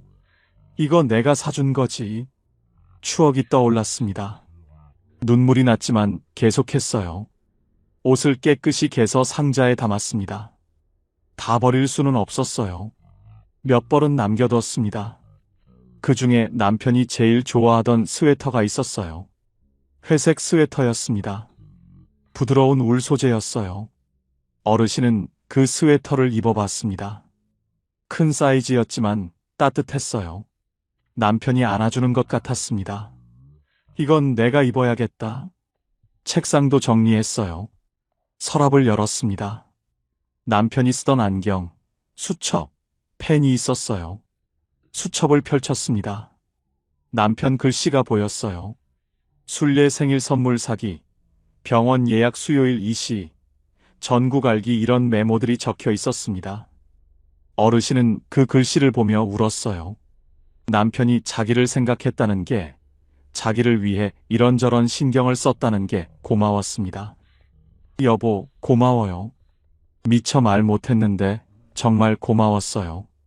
수첩을 가슴에 안았습니다. 한참을 그렇게 있다가 책장에 꽂아뒀어요. 가끔 꺼내서 볼 작정이었습니다. 방을 다 정리하고 나니까 마음이 조금 가벼워졌어요. 남편을 지운 게 아니라 남편을 정리한 거였습니다. 이제 남편은 방에 있는 게 아니라 어르신 마음속에 있었어요. 도쿄대학교 노년학 연구팀이 발표한 자료가 있습니다. 혼자 사는 노인 500명을 5년 동안 추적 조사했대요. 그 중에서 건강하고 행복하게 사는 사람들의 공통점이 뭔지 아세요? 3가지였습니다. 첫째, 규칙적인 생활. 매일 같은 시간에 일어나고 자고 밥 먹는 사람들이 건강했어요. 둘째, 작은 사회 활동. 친구 많을 필요 없어요. 일주일에 2-3번 누군가와 이야기 나누면 충분했습니다. 셋째, 작은 목표. 거창할 필요 없어요. 오늘 산책하기, 오늘 밥 잘 먹기, 이런 작은 목표만으로도 충분했습니다. 김순례 어르신은 이 3가지를 자기도 모르게 하고 있었어요. 그렇게 3개월이 지났습니다. 김순례 어르신은 여전히 혼자 살고 있어요. 연금은 여전히 90만 원입니다. 남편은 돌아오지 않았어요. 자식들은 여전히 바빠요. 한 달에 한 번 전화하면 다행이에요. 명절에나 볼까 말까 합니다. 외롭고 불안하고 가끔 눈물 나요. 하지만 예전과는 다릅니다. 이제는 혼자 사는 법을 알아요. 외로움과 함께 사는 법을 배웠습니다. 외로움은 없앨 수 없다는 걸 깨달았어요. 혼자 사는 한 외로움은 계속됩니다. 하지만 그게 전부는 아니에요. 외로움 속에서도 작은 기쁨이 있습니다. 아침에 눈을 떴을 때, 따뜻한 햇살이 들어올 때, 새가 지저귀일 때, 산책길에 꽃이 피었을 때, 누군가와 인사를 나눴을 때, 밥이 맛있을 때, 이런 작은 순간들이 하루를 채워요. 거창한 행복이 아니라 작은 만족으로 충분합니다. 어느 날 어르신은 깨달았어요. 행복은 큰 사건이 아니라 작은 순간들이구나. 복권 당첨되거나 갑자기 돈이 생기는 게 행복이 아니었어요. 오늘 아침 죽이 맛있었던 것, 산책길에 만난 할머니와 웃으며 인사한 것, 저녁에 읽은 책 구절이 마음에 와닿은 것. 그게 행복이었습니다. 어느 날 복지관에서 새로운 프로그램이 생겼습니다. 노래교실이었어요. 박할머니가 같이 가자고 했습니다. 나 노래 못해요. 괜찮아요. 다들 못해요. 그냥 재미로 하는 거예요. 어르신은 따라갔어요. 노래방 기계가 있었습니다. 트로트를 불렀어요. 남진, 나훈아, 패티김. 옛날 노래들이었습니다. 어르신도 아는 노래였어요. 처음에는 부끄러웠습니다. 사람들 앞에서 노래 부르는 게 쉽지 않았어요. 하지만 다들 박수 쳐주고 웃어줬습니다. 어르신도 용기를 내서 한 곡 불렀어요. 울고 넘는 박달재를 불렀습니다. 남편이 좋아하던 노래였어요. 노래를 부르는데 눈물이 났어요. 가사가 슬펐습니다. 하지만 참고 끝까지 불렀어요. 노래가 끝나자 모두 박수쳤습니다. 잘하셨어요. 목소리 좋으세요. 칭찬을 들으니까 기분이 좋았어요. 오랜만에 느끼는 감정이었습니다. 그날 밤 집에 돌아와서 어르신은 생각했어요. 오늘 참 좋았다. 노래 부르는 게 이렇게 즐거운 일인 줄 몰랐습니다. 다음 주에도 가야겠다고 생각했어요. 그렇게 노래교실도 다니기 시작했습니다. 일상에 작은 변화들이 생겼어요. 월요일과 수요일에는 산책, 화요일과 목요일에는 체조교실, 금요일에는 노래교실, 주말에는 집에서 쉬거나 도서관에 갔습니다. 매일이 비슷했지만 지루하지 않았어요.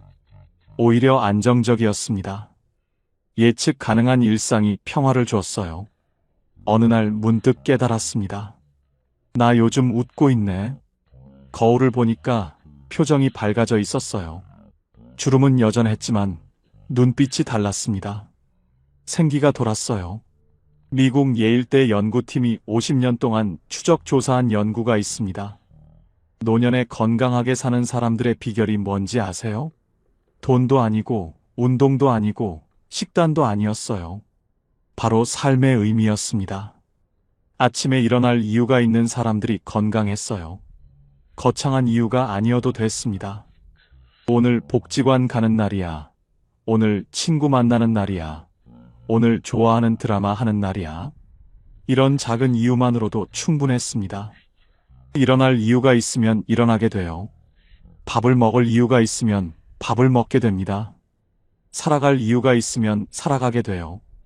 김순례 어르신에게도 이유가 생겼어요. 화요일 아침이면 오늘 체조교실 가는 날이지 하고 일어났습니다. 금요일 아침이면 오늘 노래하는 날이지 하고 기대했어요.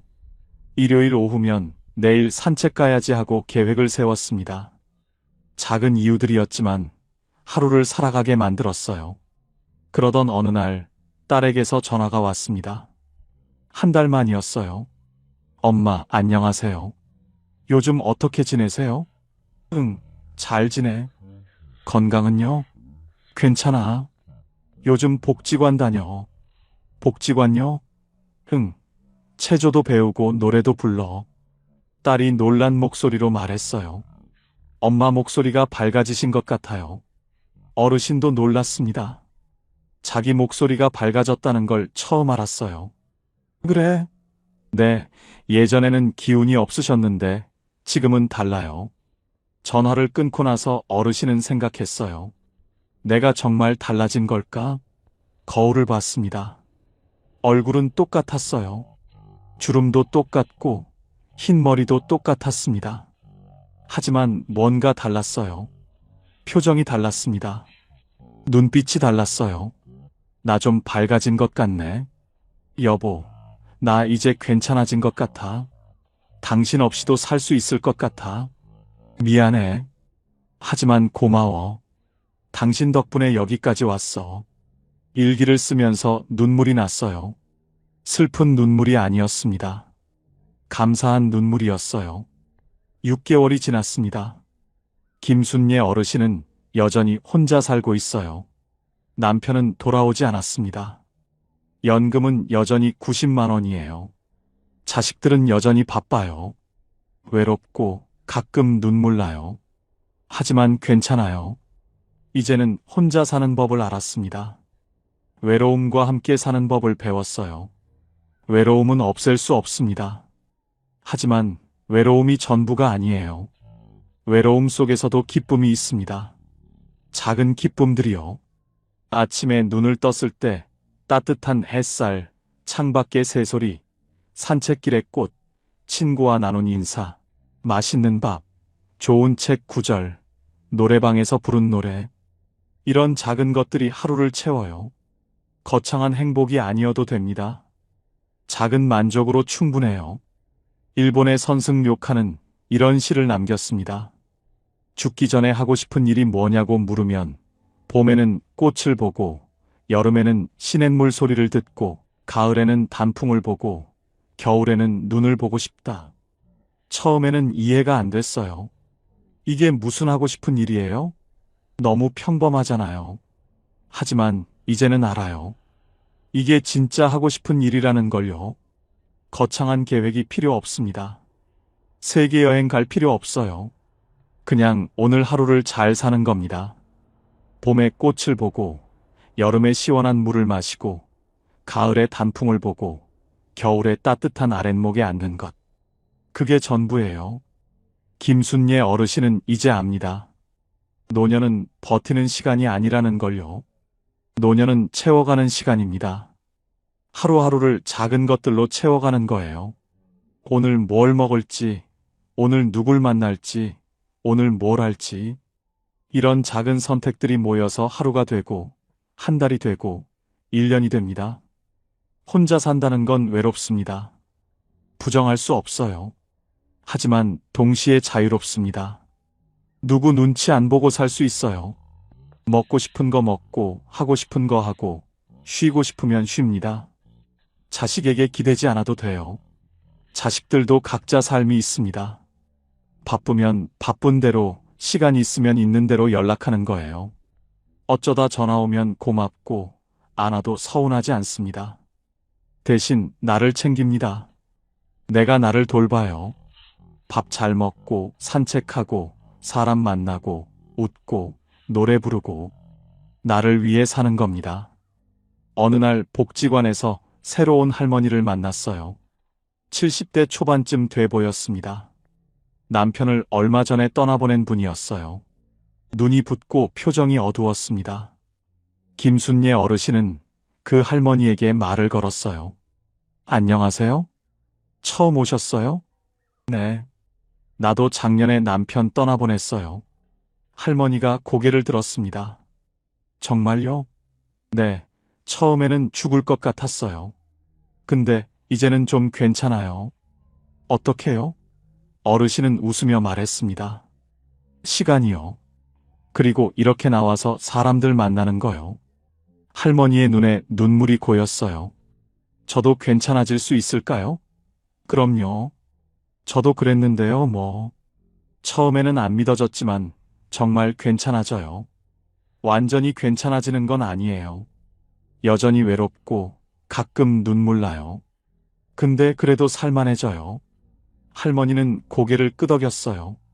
고맙습니다. 괜찮아요. 우리 같이 체조해요. 그날 어르신은 그 할머니 옆에서 체조를 했습니다. 동작을 알려주고 격려했어요. 잘하시네요. 이렇게 하면 돼요. 체조가 끝나고 같이 커피를 마셨어요. 할머니가 자기 이야기를 했습니다. 남편 이야기, 외로움 이야기. 어르신은 들어줬어요. 고개를 끄덕이며 공감하며 들어줬습니다. 그날 밤 집에 돌아와서 어르신은 생각했어요. 누군가를 위로할 수 있다는 게 이렇게 좋은 일인 줄 몰랐네. 자기만 힘든 줄 알았는데 다른 사람도 힘들었어요. 자기만 외로운 줄 알았는데 다른 사람도 외로웠습니다. 그리고 자기가 누군가를 도울 수 있다는 게 놀라웠어요. 나도 쓸모 있는 사람이구나. 그 생각이 기분을 좋게 만들었습니다. 다음 주에도 그 할머니를 만났어요. 복지관에서요. 할머니가 먼저 반갑게 인사했습니다. 어르신, 어르신도 웃으며 인사했어요. 안녕하세요. 오늘 기분이 좀 나아 보이네요. 네, 지난주에 어르신 말씀 듣고 용기가 났어요. 그렇게 둘은 친구가 됐습니다. 체조교실 끝나면 같이 커피를 마셨어요. 서로의 이야기를 나눴습니다. 힘든 것도 이야기하고 좋았던 것도 이야기했어요. 누군가 내 이야기를 들어준다는 것, 그게 큰 위로였습니다. 어느 날 그 할머니가 물었어요. 어르신은 요즘 행복하세요? 어르신은 잠시 생각했습니다. 행복한가? 글쎄요. 여전히 외롭고, 여전히 빠듯하고, 여전히 불안해요. 하지만 불행하지는 않습니다. 행복하다기보다는 괜찮아요. 그리고 그걸로 충분해요. 할머니가 고개를 끄덕였어요. 그 말이 위로가 돼요. 꼭 행복해야 하는 건 아니구나 싶어서요. 그럼요. 그냥 괜찮으면 돼요. 괜찮게 사는 것도 잘 사는 거예요. 두 사람은 웃었습니다. 그날 밤 어르신은 침대에 누워서 하루를 되돌아봤어요. 오늘도 괜찮은 하루였습니다.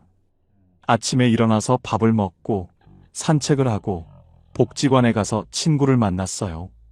저녁에 집에 와서 밥을 먹고 책을 읽었습니다. 평범한 하루였어요. 특별한 일은 없었습니다. 하지만 나쁘지 않았어요. 오히려 좋았습니다. 70대가 넘어서야 깨달은 분들이 한결같이 말씀하셨습니다. 혼자 사는 법을 진작 알았더라면 얼마나 좋았을까? 하지만 지금 이 이야기를 들으신 여러분은 다릅니다. 여러분은 그들보다 앞서 있습니다. 당신은 오늘도 살아냈습니다. 아침에 일어났고 밥을 먹었고 하루를 보냈어요. 그것만으로도 대단한 겁니다. 스스로를 인정해 주세요. 칭찬해 주세요. 나는 잘하고 있어 하고 말해 주세요. 당신은 충분히 잘하고 있어요. 내일도 눈을 뜰 겁니다. 또 하루가 시작될 거예요.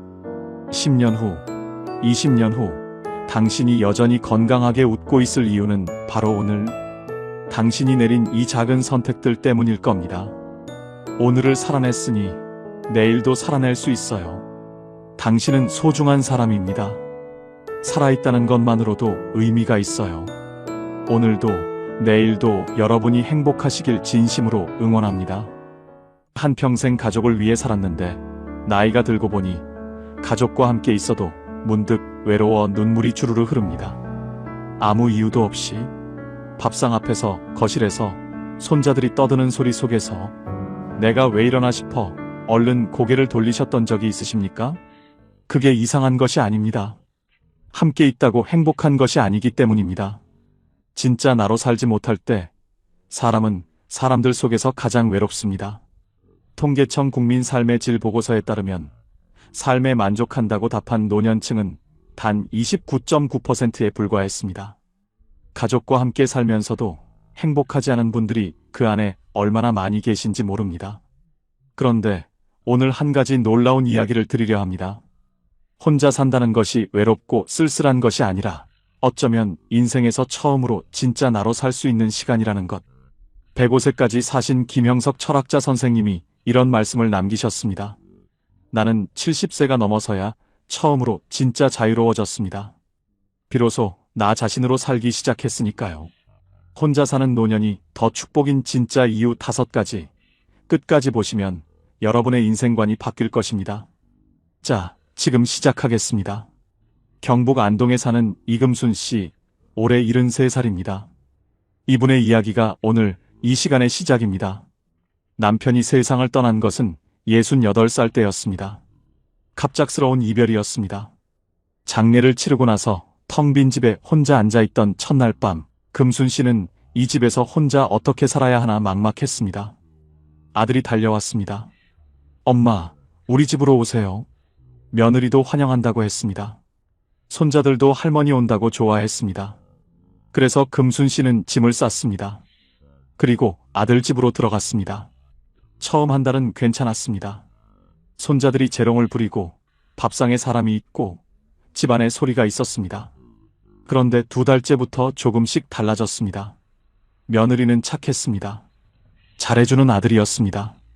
그런데 이상하게 집안에서 금순 씨는 점점 작아지고 있었습니다. 아침에 일찍 일어나도 며느리 눈치에 부엌에 들어가기가 망설여졌습니다. 냉장고를 열 때도 화장실 순서를 맞출 때도 손자들 훈육 방식이 내 생각과 달라도 아무 말 못하고 속으로만 삼켰습니다. 명절에는 며느리 친정 식구들이 왔습니다. 금순 씨는 그날 자기 방에 일찍 들어갔습니다. 아들 집인데 내 방에 들어가 문을 닫고 혼자 누웠습니다. 창밖으로 웃음소리가 들렸습니다. 그때 금순 씨 눈에서 눈물이 흘렀습니다. 외로워서가 아니었습니다. 내가 여기 있으면 안 되는 사람인 것 같아서였습니다. 그렇게 3년이 흘렀습니다. 3년 동안 금순 씨는 착한 엄마였고 조용한 시어머니였고 말 없는 할머니였습니다. 그런데 정작 금순 씨 자신은 없었습니다. 그러던 어느 봄날이었습니다. 동네 마트 앞에서 동갑내기 친구 박순이를 오랜만에 만났습니다. 그런데 이상했습니다. 순이가 너무 밝았습니다. 얼굴이 환했습니다. 전에 알던 그 조심스럽고 수척하던 모습이 아니었습니다. 눈이 반짝였고 걸음걸이도 가벼웠습니다. 금순 씨가 물었습니다. 야, 너 무슨 좋은 일 있어? 왜 이렇게 얼굴이 좋아? 순이가 웃으면서 말했습니다. 나 혼자 살거든. 금순 씨는 순이의 이야기를 들었습니다. 처음엔 무섭고 적적했는데 지금은 아침마다 혼자 커피 한 잔 마시는 것이 세상에서 제일 행복하다고 했습니다. 자고 싶을 때 자고, 먹고 싶은 건 먹고, 보고 싶은 TV 보고, 아무도 눈치 볼 사람이 없다고 했습니다. 아들이 가끔 오면 그렇게 반가울 수가 없다고 했습니다. 멀리서 보니까 더 예뻐 보인다고 같이 살 때는 몰랐는데 혼자 살고 나서야 아들이 얼마나 소중한지 알겠다고 했습니다. 금순 씨는 그날 집으로 돌아오면서 내내 순이 얼굴이 떠올랐습니다. 저 사람이 원래 저렇게 밝은 사람이었나? 저 얼굴이 진짜 순이 얼굴이구나. 그날 밤 금순 씨는 오래 생각했습니다. 그리고 결심했습니다. 나도 한번 살아봐야겠다. 진짜 내 방식으로. 아들에게 말했습니다. 아들은 말렸습니다. 혼자 있다가 쓰러지면 어떡하냐고. 금순 씨는 짧게 말했습니다. 나 괜찮아. 걱정 말고. 그리고 작은 아파트를 구했습니다. 이사 오던 날 저녁 짐도 다 풀지 못한 채 바닥에 앉아서 금순 씨는 혼자 웃었습니다. 이상한 기분이었습니다. 아무것도 없는데 이상하게 다 있는 것 같은 기분. 그로부터 1년이 지났습니다. 지금 금순 씨는 매일 아침 7시에 일어납니다. 혼자 밥을 짓고, 혼자 먹고, 혼자 설거지를 합니다. 오후에는 동네 복지관에서 노래교실을 다닙니다. 젊을 때부터 노래를 좋아했는데 살면서 한 번도 배워본 적이 없었습니다. 지금은 반에서 목소리가 제일 크다고 합니다. 아들이 일주일에 한 번 옵니다. 오는 날이면 금순 씨는 아들이 좋아하는 된장찌개를 끓입니다. 아들이 문을 열고 들어오면서 말합니다. 엄마, 얼굴이 왜 이렇게 좋아? 금순 씨는 웃으면서 말합니다. 나 요즘 잘 살거든. 그 말이 거짓말이 아닙니다. 진심입니다. 박순이를 마트 앞에서 만났던 그날, 금순 씨가 본 것은 친구의 얼굴이 아니었습니다. 자기가 앞으로 살 수 있는 삶이었습니다. 그리고 지금 금순 씨는 그 삶을 살고 있습니다. 자, 그렇다면 혼자 사는 노년이 왜 더 축복인지 이제 5가지 이유를 하나씩 말씀드리겠습니다. 첫 번째 이유입니다. 내 리듬으로 산다는 것. 그것이 얼마나 큰 자유인지 해보지 않은 사람은 모릅니다. 경남 통영에 사는 최봉남 씨, 올해 72살입니다. 이분은 45년을 남편의 리듬에 맞춰 살았습니다. 남편이 일찍 일어나는 사람이어서 새벽 5시에 일어나 밥을 지었습니다. 봉남 씨는 아침형 인간이 아니었습니다. 그냥 그렇게 살았습니다. 남편이 술만 마시고 들어오면 화를 내고 고집을 부렸습니다. 힘들었지만 그냥 참고 살았습니다. 자상한 말 한마디 안 해주는 사람이어서 늘 외로웠지만 그냥 그렇게 살았습니다. 45년을. 남편이 세상을 떠난 뒤 처음 혼자 맞이한 아침, 봉남 씨는 7시에 일어났습니다. 새벽 5시가 아니라 7시에 냉장고를 열어 좋아하는 나물을 꺼냈습니다. 국을 끓이지 않았습니다. 그냥 나물 몇 가지에 밥 한 공기. 밥상을 차려놓고 앉았는데 이상하게 눈물이 났다고 합니다. 슬픔의 눈물이 아니었습니다. 이게 내가 좋아하는 아침이었구나 하는 눈물이었습니다. 45년 만에 처음으로 내가 먹고 싶은 것을 내가 먹고 싶은 시간에 먹은 것입니다. 내 리듬으로 산다는 것은 단순히 편한 것이 아닙니다. 그것은 자신을 되찾는 일입니다. 누군가에게 맞추며 살다 보면 어느 순간 내가 원래 어떤 사람이었는지를 잊게 됩니다. 나는 아침형인가 저녁형인가? 나는 조용한 것이 좋은가 시끌벅적한 것이 좋은가? 나는 국을 좋아하는가 나물을 좋아하는가? 이 사소한 것들이 사실은 나라는 사람의 본질입니다. 혼자 산다는 것은 그 본질을 다시 만나는 시간입니다. 이것이 사치처럼 느껴지신다면 50년 가까이 남의 리듬에 맞춰 사신 분이라면 이제 내 리듬을 찾는 것은 사치가 아니라 회복입니다. 혹시 지금 혼자 사시면서 이 자유가 왠지 미안하게 느껴지시는 분이 계십니까? 괜찮습니다. 미안하지 않아도 됩니다. 그 자유가 바로 여러분이 오랫동안 받아야 했던 것입니다. 두 번째 이유입니다. 관계가 오히려 더 깊어집니다. 매일 보면 당연해지고 당연해지면 소중함을 잊습니다. 충북 청주에 사는 윤말숙 씨, 올해 70살입니다. 이분은 5년 전까지 딸 가족과 함께 살았습니다. 딸이 직장에 다니는 동안 손자 둘을 봐줬습니다. 가까이 있으니 좋을 것 같았습니다.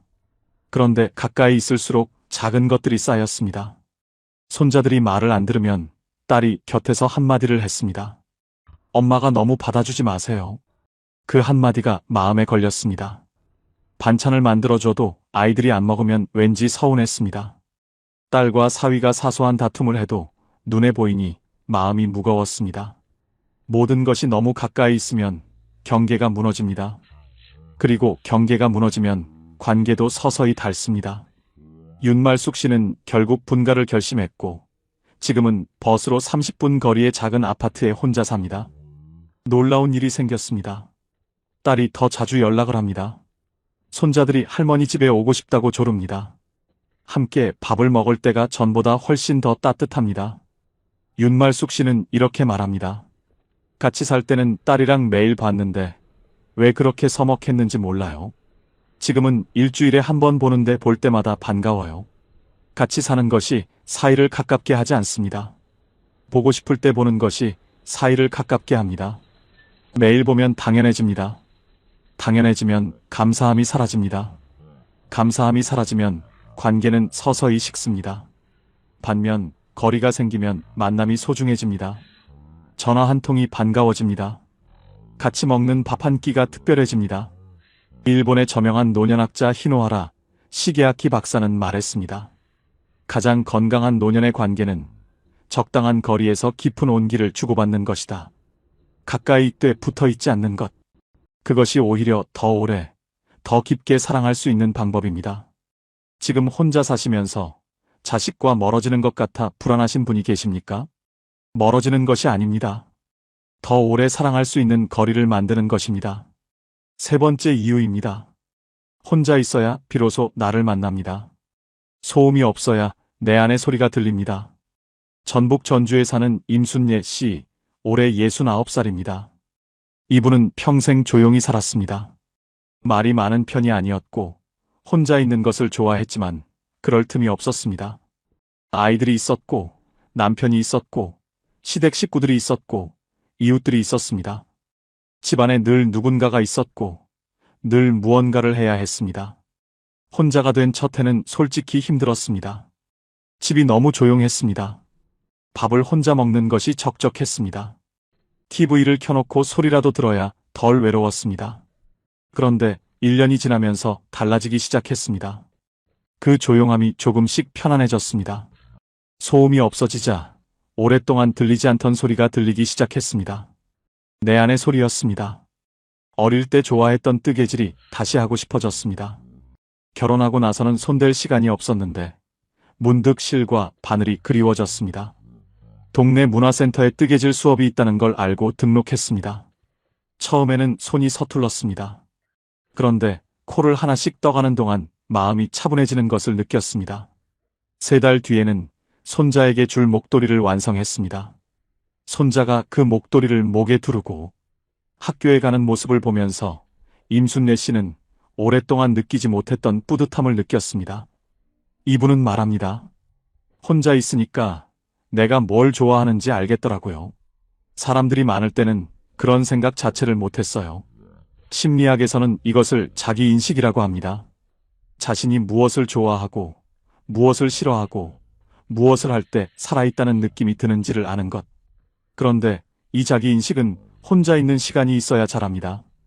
늘 누군가와 함께 있고 늘 무언가를 해야 하는 환경에서는 자신을 들여다볼 틈이 없습니다. 혼자 사는 노년은 그 틈이 생기는 시간입니다. 어쩌면 인생에서 처음으로 진짜 나 자신을 만날 수 있는 시간입니다. 오랫동안 묻어두었던 것이 있으십니까? 젊을 때 하고 싶었지만 미뤄온 것이 있으십니까? 조용한 지금 이 시간이 그것을 꺼낼 수 있는 가장 좋은 때입니다. 네 번째 이유입니다. 건강을 내가 주도할 수 있습니다. 몸의 주인이 다시 나 자신이 됩니다. 강원도 강릉에 사는 박옥희 씨, 올해 74살입니다. 이분은 자녀 집에서 함께 살던 시절 건강관리를 제대로 못했습니다. 아이들이 늦게 자는 집이어서 덩달아 늦게 잤습니다. 손자들 입맛에 맞춰 요리하다 보니 짜고 단 음식을 같이 먹게 됐습니다. 며느리가 출퇴근을 해야 해서 아침에 손자 등교 준비를 도왔고, 그러다 보니 아침 운동을 나갈 시간이 없었습니다. 몸이 알아서 맞춰지는 것 같았지만 사실은 서서히 무너지고 있었습니다.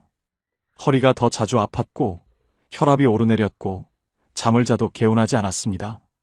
혼자 나와 살기 시작하면서 가장 먼저 한 일은 수면 시간을 고정한 것이었습니다. 10시에 자고 6시에 일어났습니다. 아무도 방해하지 않았습니다. 두 번째로 한 일은 밥상을 바꾼 것이었습니다. 짠 것을 줄이고 채소를 늘리고 좋아하는 나물을 마음껏 먹었습니다. 세 번째로 한 일은 아침 산책이었습니다. 매일 아침 6시 반에 집을 나서서 해변을 30분씩 걸었습니다.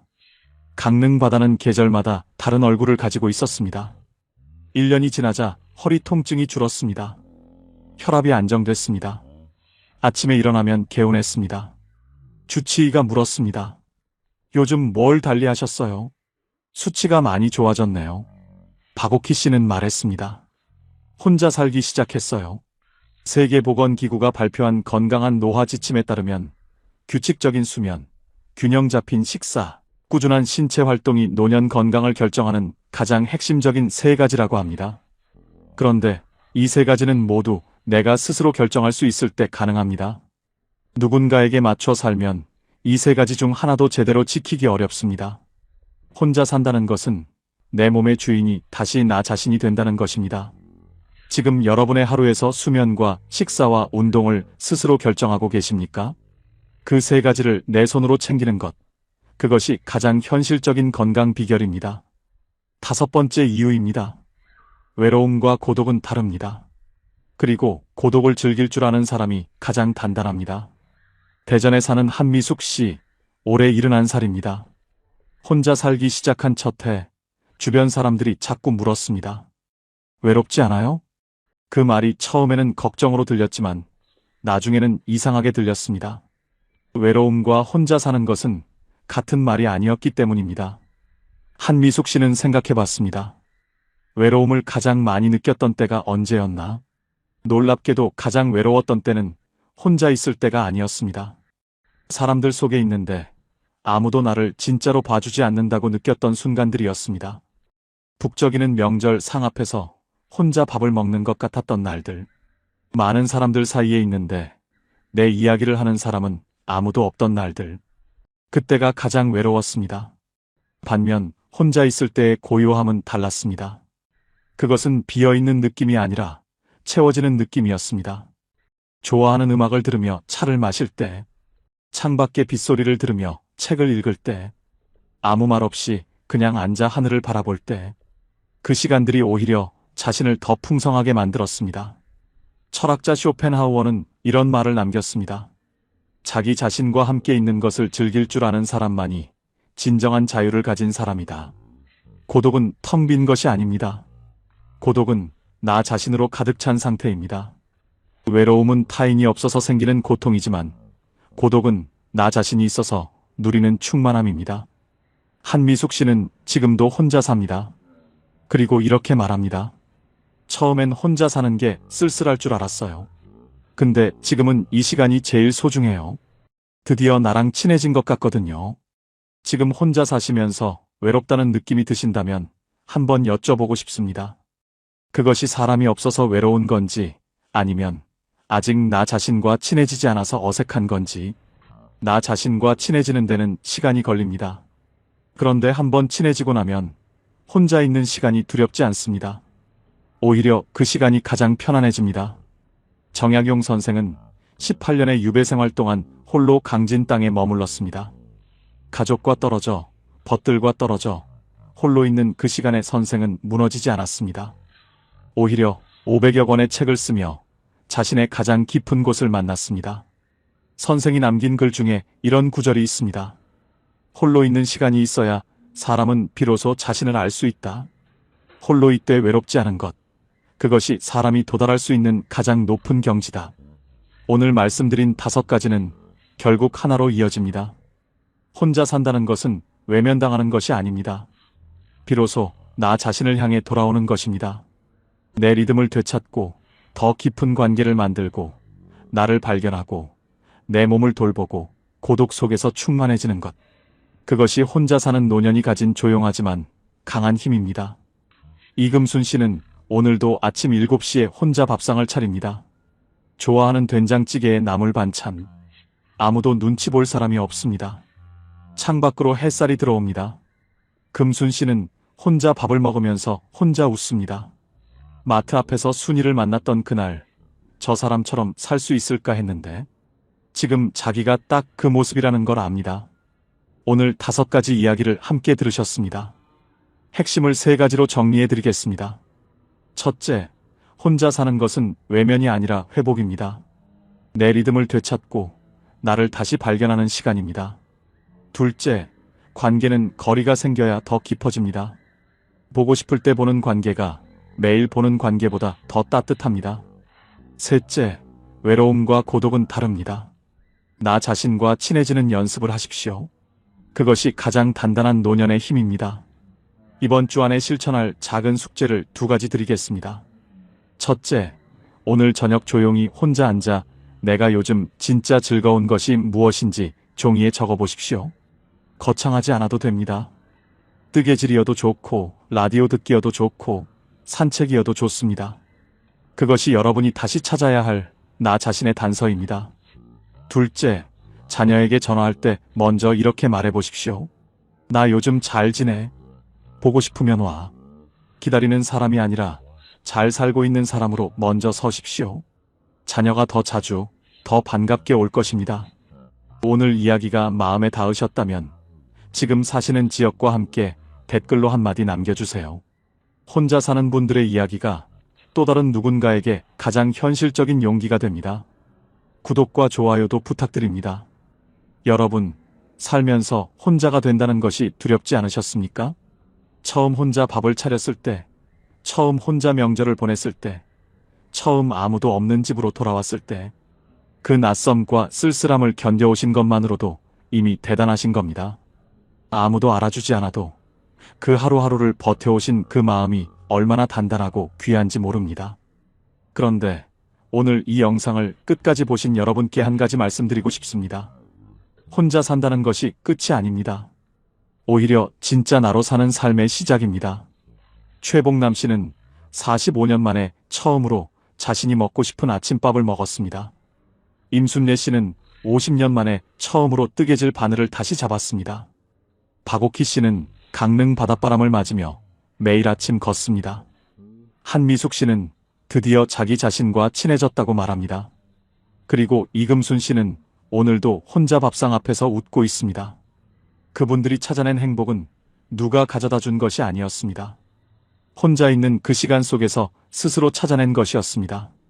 오늘만큼은 조용히 스스로에게 말해보세요. 나는 혼자이지만 외롭지 않다. 나는 지금 나를 위해 살고 있다. 그 말이 아직 어색하게 느껴지신다면 괜찮습니다. 매일 조금씩 친해지면 됩니다.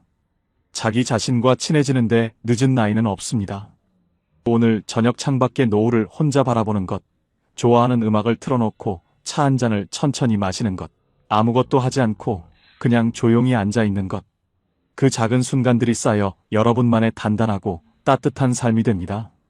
여러분, 살면서 이렇게 많이 참고 이렇게 많이 맞춰주고 이렇게 오래 뒤로 물러서며 사셨습니다. 그 세월이 얼마나 깊고 무거운 사랑이었는지 모릅니다. 이제는 그 사랑을 자기 자신에게도 주셔도 됩니다. 혼자이기에 가능한 삶이 있습니다. 혼자이기에 더 깊어지는 하루가 있습니다. 여러분은 지금 그 삶을 살고 계십니다. 부끄러워하지 마세요. 당당하게 나를 위해 오늘 하루도 잘 살아가셔도 됩니다. 여러분의 내일은 오늘보다 반드시 더 따뜻하고 빛날 것입니다. 지금까지 황금노후였습니다.